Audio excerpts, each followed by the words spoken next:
आदित्यहृदयं पुण्यं सर्वशत्रुविनाशनं जयावहं जपे नित्यमक्षयं परमं शिवं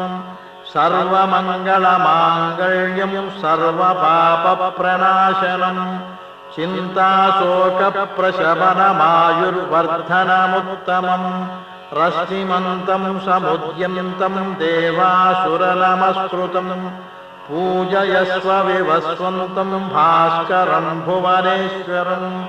सर्वदेवात्मकोऽशेष तेजस्वी रश्मिभावनः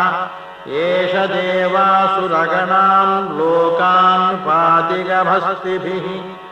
एष ब्रह्मा च विष्णुश्च शिवस्कन्दः प्रजापतिः